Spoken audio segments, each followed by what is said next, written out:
Alhamdulillah wa salatu wa salam ala rasulillah wa ala alihi wa sahbihi wa man wala.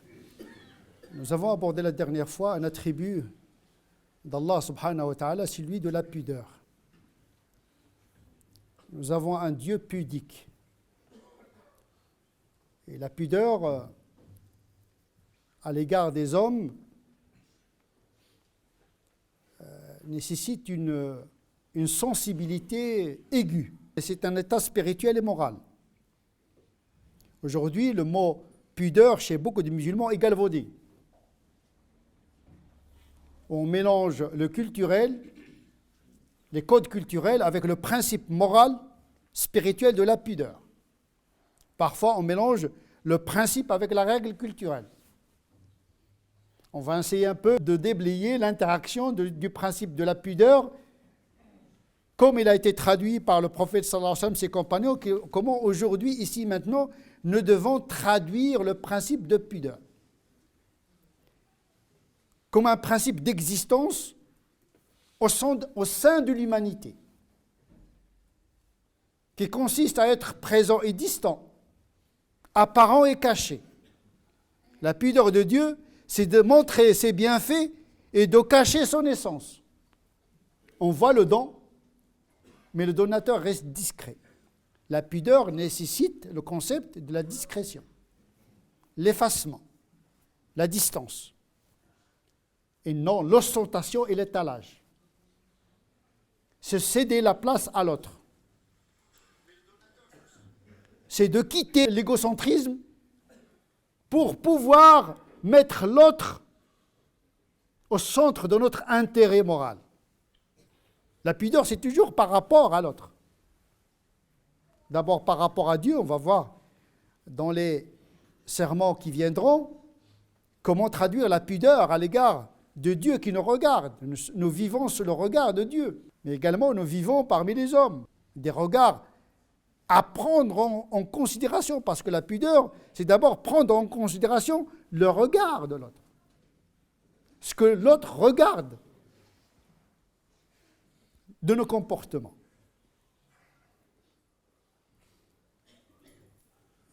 Nous avons dit que la pudeur de Dieu ne l'empêche pas de dire le vrai,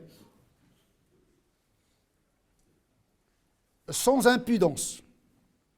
Quand Allah subhanahu wa ta'ala dit la vérité, Inna Allah la yastahi min al-haq, la pudeur n'empêche pas Dieu de dire la vérité, mais il le dit avec douceur, bilutf. Toute la révélation consiste à faire révéler des enseignements de manière pédagogique et de manière douce pour ne pas gêner ni brusquer l'interlocuteur. Ma ja'ala alaykum fi ad-dini min haraj. La pudeur, c'est ne pas gêner l'autre. Donc la révélation du Coran ne cherche pas à gêner le croyant. Yuridu Allahu bikum al-yusr. Dieu ne cherche pas à coincer le croyant, à le mettre dans une situation de gêne, pas embarrasser le musulman. Parce que la loi est faite pour lui. C'est un don. La loi, c'est un don. On ne voit pas le législateur, mais on voit son don, c'est-à-dire sa loi. Comme le fait de donner à un pauvre en privé. Le don en privé est mieux que le don en public. Plus l'acte est discret, mieux c'est. Même les prières, les actes moraux, acquièrent leur mérite en fonction de leur discrétion. Tout acte ostentatoire altère la valeur morale de l'acte. Même Dieu n'est pas ostentatoire. La preuve, c'est qu'il est resté derrière le voile. Min wara'i hijab. Cette distance qu'il faudrait toujours garder. C'est-à-dire qu'il faut reculer un petit peu pour laisser place aux autres. Reculer intérieurement, bien sûr. Il ne s'agit pas de reculer physiquement, parce qu'il y a des gens qui reculent physiquement, mais qui mettent leur ego au centre du monde. Ce n'est pas une question physique, c'est une question intérieure. La pudeur, c'est d'abord une posture intérieure. Atiqad wa hal. C'est une croyance et un état intérieur spirituel. C'est un sentiment moral, spirituel, voire psychologique. Pourquoi pas? Parce qu'il y a une psychologie positive également. Il y a une timidité positive, même si la timidité n'est pas forcément la pudeur. Le sentiment de honte également, elle peut être pour des raisons justes comme elle peut être sous l'effet d'un complexe psychologique. Mais quand on parle de la pudeur, on parle bien d'un état moral et spirituel. Et donc Allah subhanahu wa ta'ala est notre exemple. Il est pudique.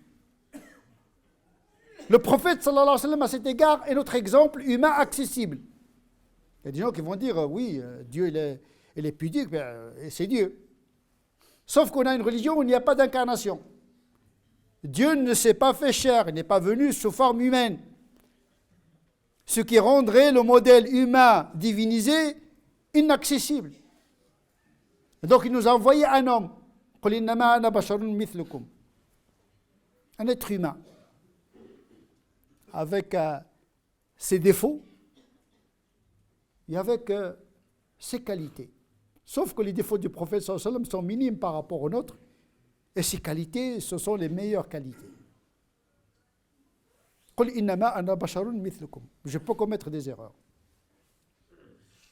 Il est infaillibilisé par la révélation. Il n'est pas faillible, il n'est pas infaillible par lui-même. C'est le Coran qui le rend infaillible parce que le Coran le corrige quand il fait une erreur. Le Coran nous a laissé des traces à cet égard-là. Le prophète, ça lui arrive de cacher quelque chose parce que ça le gêne, parce que ça touche son intimité et qu'il ne voudrait pas divulguer à ses compagnons. Mais le Coran, il est là pour dévoiler ce sentiment. Tu as honte devant les gens, mais tu dois également prendre en considération la pudeur à l'égard de ton Créateur. C'est le signe même que ce Coran ne vient pas de Mohammed sallallahu alayhi wa sallam. Parce que c'est un passage qui mettait en difficulté le prophète sallallahu alayhi wa sallam. Pourtant, il reste notre modèle, le modèle le plus parfait. Uswa hasana, un exemple, le meilleur. Eh bien, quelle était la pudeur du prophète sallallahu alayhi wa sallam? Les compagnons le comparaient à une pudeur qui frôle la timidité d'une vierge qui n'a jamais rencontré les hommes et qui est intimidée par les hommes. C'est une parabole bien sûr liée à la culture du temps, parce qu'aujourd'hui, les filles vierges, ils sortent de chez elles depuis la maternelle. La pudeur, dans ces idiomes culturels de l'époque du moment coranique, ne sont plus les idiomes de la pudeur des femmes vierges d'aujourd'hui, parce qu'aujourd'hui, les femmes connaissent l'univers des hommes à travers la rencontre physique, à travers la télévision, à travers l'Internet. Donc il n'y a pas de mystère pour les femmes aujourd'hui concernant le monde des hommes. Donc la pudeur des femmes s'est déplacée en fonction du déplacement, de leur déplacement anthropologique, en fonction de l'évolution des sociétés. Mais les compagnons ont décrit la timidité du prophète, la pudeur du prophète, sa sensibilité équivaut à la sensibilité d'une fille, c'est-à-dire ce sentiment aigu de douceur, de tendresse, d'une fragilité puissante. Parce qu'attention, il ne faut pas croire que la fragilité est une fragilité. La puissance est dans la fragilité est dans la puissance. À cet égard, la sensibilité des femmes est une force. C'est pourquoi on a comparé le prophète sallallahu alayhi wa sallam quant à sa pudeur à celle d'une femme vierge de toute expérience des hommes. Ce n'est pas un complexe, c'est une attitude d'une timidité qui était considérée à l'époque comme une attitude noble. Car le prophète sallallahu alayhi wa sallam était d'une rare sensibilité. Les compagnons disaient que quand quelque chose le gêne, on le voit sur son visage, tellement il était sensible, transparent. Parmi les critères de la pudeur, c'est la transmutation du visage. Il y a des gens qui ont le visage glacé, comme les hypocrites. On ne sait jamais ce qu'il y a dans leur cœur. Ils ont une colère froide, une haine froide, on ne voit rien venir. Il n'y a pas de transparence. La pudeur nécessite la transparence. On le voit dans la gêne, dans les idiomes. On voit la gêne. Il y a des gens qui débloquent. On dit qu'ils sont bien, ils ont le caractère, qui justement, ils ont un caractère inflexible. Non, le prophète était sensible. Très sensible. Je peux dire même d'une fragilité noble. Parce qu'on ne peut pas connaître les autres, on ne peut pas avoir le souci de l'autre si on n'est pas soi-même fragile. C'est pourquoi il est orphelin. Il est né vulnérable. Orphelin de père, de mère, il a perdu son grand-père. Il est vulnérable. Seul invulnérable qui peut être sensible. En effet, Dieu, il est toujours à côté des vulnérables et des pauvres. Eh bien, la pudeur est associée à ce genre de sensibilité qu'avait le prophète sallallahu alayhi wa sallam. Ce n'était pas un tyran, un totalitaire. Il était doux. Bil mu'minina ra'ufur rahim, d'une douceur exceptionnelle. Rahma lil alamin, une miséricorde pour toute l'humanité. Et donc le prophète sallallahu alayhi wa sallam était dans cette configuration spirituelle, culturelle et morale. Il ne fixait pas les gens. Il ne dévisageait pas les gens. Il y a des regards impudiques. Quand ils sont braqués sur vous, on dirait qu'ils cherchent à vous dévoiler. Bien, le prophète sallallahu alayhi wa sallam, il baissait le regard. Il ne dévisageait pas les gens. C'était valable à l'époque. Aujourd'hui, quand on ne regarde pas les gens dans les yeux, est considéré comme un acte impudique. On voit parfois des hommes et des femmes, non seulement ils baissent leur regard, mais ils baissent la tête. C'est un acte de pudeur, peut-être les pays d'origine, il y a encore. Mais aujourd'hui, le fait de baisser le regard, de baisser la tête devant quelqu'un qui vous parle, c'est un acte impudique. Donc la pudeur, c'est un principe. La traduction culturelle, il doit prendre en considération les règles de civilité et les codes culturels. La pudeur dans les berbères, arabes, bien, ça obéit à des codes. Nous vivons aujourd'hui en Occident qui a ses propres codes. Comment traduire ce principe de pudeur quand nous établissons notre rapport avec les gens? On le voit déjà avec nos enfants qui n'ont plus les mêmes codes de politesse ni de pudeur. Et parfois, nous mélangeons le principe de la pudeur avec les règles de pudeur que nous avons reçues de nos parents et à travers une tradition séculaire. Donc le prophète sallallahu alayhi wa sallam, il représentait la pudeur dans sa forme la plus aboutie dans le cadre culturel de son époque. Parmi les aspects de la pudeur du prophète sallallahu alayhi wa sallam, c'est qu'il était... il ne se distinguait pas de son peuple, ni par les vêtements, ni par la culture alimentaire, et s'habillait comme tout le monde. Les gens étrangers qui venaient à Médine, ils ne distinguaient pas le prophète de ses compagnons. Il n'avait pas une allure ostentatoire. Et il ne cherchait pas à créer une séparation, une visibilité de séparation par rapport à son peuple. Il partageait la même visibilité, mais se distinguait par la noblesse du caractère. Il n'est pas venu pour changer la morale. La morale était déjà disponible dans son peuple. Il est venu là pour la parfaire. Donc il s'habillait comme tout le monde. Il obéissait au même code culturel de son époque, même au niveau culinaire. On lui a présenté un repas, il a refusé de le manger. On lui a dit, pourquoi tu ne le manges pas? Il a dit, attention, je ne le mange pas, mais je ne l'interdis pas non plus. Sauf que ma tribu ne connaît pas ce repas. Donc je le répugne par culture. Et donc, il traduisait ses comportements dans la culture non seulement des Arabes de l'époque, mais dans sa propre tribu qurayshite.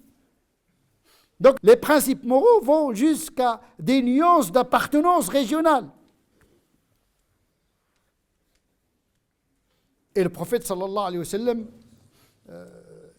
effectivement, il avait la pudeur, mais il avait également un aspect, je dirais, de timidité, mais pas une timidité de complexe, qui parfois l'empêchait de défendre son propre droit. Et le Coran est venu pour le sauver. Les compagnons investissaient sa vie privée, il envahissait sa vie privée, il entrait dans sa maison, il s'étalait dans les discussions, il restait longtemps chez lui, et cela gênait énormément le prophète sallallahu alayhi wa sallam. Inna dhalikum kana yu'dhi an-nabi. Vous restez trop longtemps chez lui à la maison, et cela gênait le prophète. Et cela l'intimide. Cela le gêne, mais il ne peut pas vous le dire. Wallahu la yastahi min al-haqq. Et Dieu, la pudeur ne l'empêche pas de vous dire la vérité. Et donc il a exhorté les compagnons de plier bagages et de sortir de la maison et de respecter la vie privée du prophète sallallahu alayhi wa sallam. Donc c'est une pudeur qui s'apparente à la gêne, la honte et la timidité. Parce que le prophète sallallahu alayhi wa sallam, il peut renoncer à son droit. Mais quand il s'agit de la vérité, de la justice universelle, la pudeur ne l'empêche pas de dire la vérité, avec douceur, comme il l'était toujours avec ses compagnons et les non-musulmans à son époque. Il y a aussi un certain nombre de ses compagnons qui se distinguaient par l'attribut de pudeur. Uthman ibn Affan est à leur tête. Uthman ibn Affan, c'était quelqu'un qui est d'une pudeur après le prophète inégalable. Aïcha l'a qualifié de pudique et qui couvre, c'est-à-dire il essaie de cacher les défauts des gens, etc. Sittir. Il l'a décrit comme le prophète sallallahu a décrit Dieu subhanahu wa ta'ala. Inna Allah hayyun sittir. Dieu est pudique et qui couvre. Couvrir toujours. La pudeur, c'est il couvre. Il ne fait pas dévoiler les choses. Il y a la discrétion dans le fait de couvrir. On couvre quelqu'un, c'est-à-dire on tait ses défauts, on essaie de ne pas voir ses défauts, par pudeur. Parfois, la pudeur, c'est un sentiment qui se voit dans l'autre. Quand vous voyez un pécheur, vous voyez dans le péché, donc vous avez un sentiment de pudeur par rapport à lui, comme si vous-même, vous êtes en train d'accomplir la faute. On se voit dans le fauteur. C'est-à-dire quand on voit le fauteur, on a une pudeur de ne pas voir sa faute. Le contraire, c'est l'impudence, de chercher les fautes et de les mettre en relief. D'abord, il faut taire ses fautes. La pudeur consiste déjà à taire ses fautes et ne pas les mettre en relief. C'est de l'impudence. C'est des gens qui font des fautes au privé et viennent l'étaler devant tout le monde. Ça s'appelle le waqaha, l'impudence. La vulgarité, dans le sens le plus négatif du terme. Uthman ibn Affan était de cette sensibilité de pudeur qui a fait de lui quelqu'un qui intimide les anges. Il intimide même le prophète sallallahu alayhi wa sallam. Et intimider ici s'apparente avec la pudeur. Le prophète sallallahu alayhi wa sallam un jour était allongé dans une posture de détente, en privé. Il a accueilli Abu Bakr et Omar, mais il est resté toujours allongé, détendu. Mais dès que Uthman ibn Affan a surgi de l'assemblée, le prophète s'est redressé. Et il a caché ses cuisses qui étaient apparentes par pudeur. Et les compagnons lui ont dit, pourquoi tu as changé de posture, tu t'es mis bien devant Uthman ibn Affan, alors que tu ne l'as pas fait pour Abu Bakr et Omar. Il dit, parce que je ne peux pas ne pas être intimidé par quelqu'un qui intimide les anges. Et comme Dieu, il est intimidé par celui qui est timide. Mais la timidité ici, s'apparente à la pudeur. Pudeur pour pudeur. Et donc quand quelqu'un il est pudique, il impose la pudeur. Et là, c'est une pudeur de contagion. Et ça, nous devons l'apprendre à nos enfants, transmettre la pudeur par notre propre pudeur, la façon de parler, la façon de regarder. C'est ça l'enseignement. Ce n'est pas le fait d'enseigner la pudeur de manière exhortative, mais de le vivre au quotidien. نسأل الله عز وجل أن يجعلنا من الذين يستمعون القول فيتبعون أحسنه أولئك الذين هداهم الله وأولئك هم أولو الألباب اللهم اهدنا فيمن هديت، وعافنا فيمن عافيت، وتولنا فيمن توليت، وبارك لنا فيما أعطيت، وقنا واصرف عنا شر ما قضيت، فإنك تقضي ولا يقضى عليك، وأنه لا يذل من وليت ولا يعز من عاديت، تباركت ربنا وتعاليت. اللهم صل على سيدنا محمد وعلى آل سيدنا محمد كما صليت على سيدنا إبراهيم وعلى آل سيدنا إبراهيم، وبارك على سيدنا محمد وعلى آل سيدنا محمد كما باركت على سيدنا إبراهيم وعلى آل سيدنا إبراهيم في العالمين إنك حميد مجيد. سبحان ربك رب العزة عما يصفون، وسلام على المرسلين، والحمد لله رب العالمين.